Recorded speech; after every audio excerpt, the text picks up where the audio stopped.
and they can't help enough people who go into the doors, so we're not able to help. The other thing we have not done in this country is that we have not done financial literacy.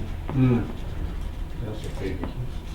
Okay, so that we have taught people the value of money, or that we have taught people the value of investment, and whatnot. And we've created, now let me just show you, it'll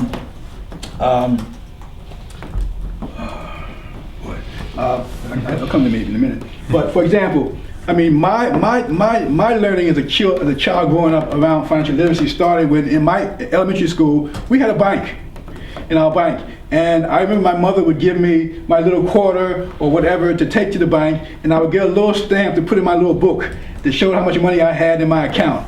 And boy, I was really proud of that. I mean, I was saving money a little bit at a time. I get a little job, I go to the bank, and I learned about saving, the value of saving, what I could do with it. Then all of a sudden, we're no longer doing that in school. They don't teach kids anything about financial literacy, about saving and investing. And so this whole generation of people who are living in the inner city know nothing about this whole idea of investment and saving and how you create wealth. The major wealth creator in this country is still owning a home. And if you can't have access to being able to buy a home, you never get on the economic train for being able to build equity or building wealth, because most of these people are not getting inherited wealth. They're not getting transferred wealth, so they've got to create it. And so we've created programs to try to deal with that. For example, individual development accounts. We came along with the idea that we could help families do this by creating individual development accounts, which were essentially matched savings programs. So that if you save $1,000, you go to an IDA program and they would match your savings. Sometimes it's 2 to 1, sometimes it's 4 to 1. So, and you can do certain things with that money. There's a piece of legislation that's coming along that's called something like Kids Save. And it's going to provide a certain amount of capital to every child born in this country.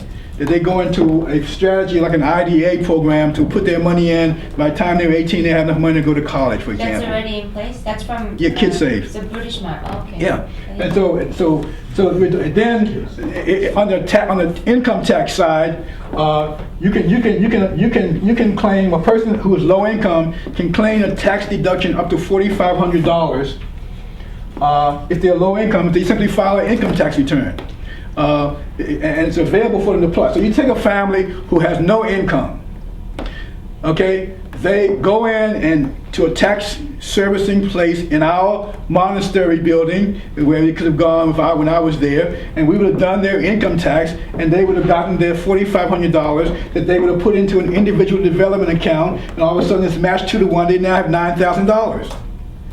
Then what do? Then we've got to help them understand that $9,000 is not designed for them to run off and buy something totally unrelated to wealth creation. Because one of the things that happened way back here, way back here when we were dealing with the Uniform Relocation Act, when it came along, and in many cases, for families who were displaced, it provided a payment, in many cases, from $5,000 to $15,000.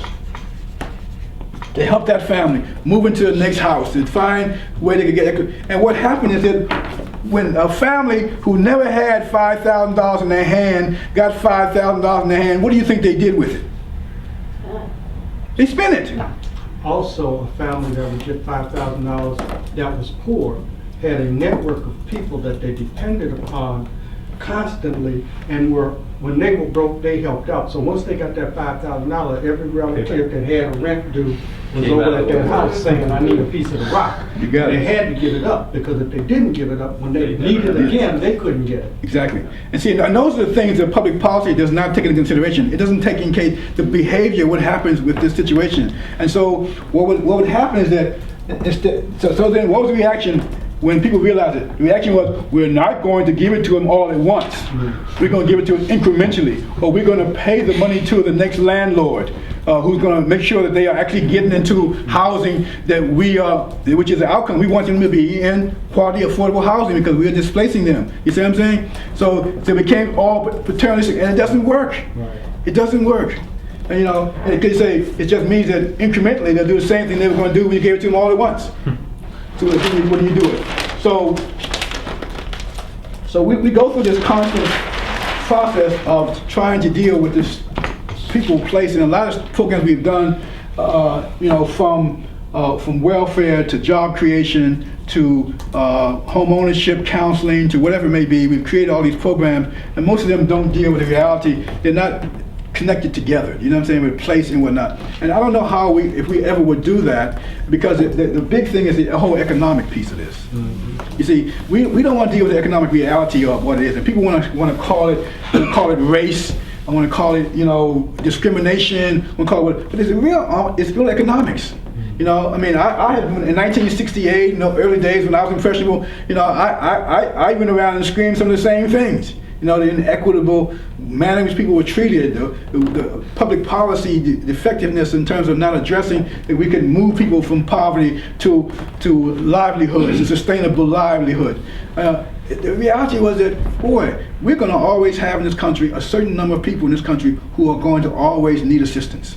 And for a lot of different reasons, and it's not because they don't want to do something. A lot of times they've got major problems that have been created by the problems of neglect, in a way, neglect to access, that they have health problems, they have dependency problems, they have a whole series of things that make it impossible for them to be able to be competitively involved in the workplace, to doing things. I mean, it's just a reality. In New Orleans in the 70s and the 60s and the 50s, even under segregation, there was a working class black community that did not sustain itself as rich, but was definitely two-parent houses. My wife, daddy, her mama was a maid, her daddy, laid cement.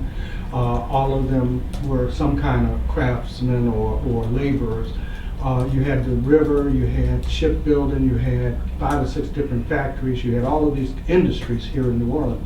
So that when I came in here in '70, I could get out of my car and walk and get me a job immediately and make, $2 an hour, $1 an hour, whatever minimum wage. But, my rent was $70 a month.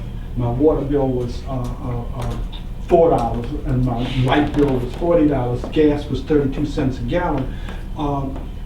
You could survive, and people had intact families working. So today, you can't go down on the river like I did with my Social Security card and make $55 a day. If I got called once a week, I made more than I made in a week working in Woodward and White, where I was making $1.25 an hour. Mm-hmm. So the reality is, a person with no education could drop out of school in the 6th grade, go down to that river and work 1 day a week. I used to walk on Broad Street and just walk into a bar and say, "Can I clean out your bar?" "Yeah, clean out my bar. $4 or $5. Well, that was 4 hours work for 1 hour of cleaning out a bar. I'd do 2 or 3 bars, and that was cash without no taxes on it. Yeah. So I'm just saying that there was a different reality then than there is now. You could sustain a family, you could work without an education. Today there's no economy like that left. I agree. I mean, the whole decline of the industrial infrastructure in this country was very important to the whole issue around job creation and around family stability.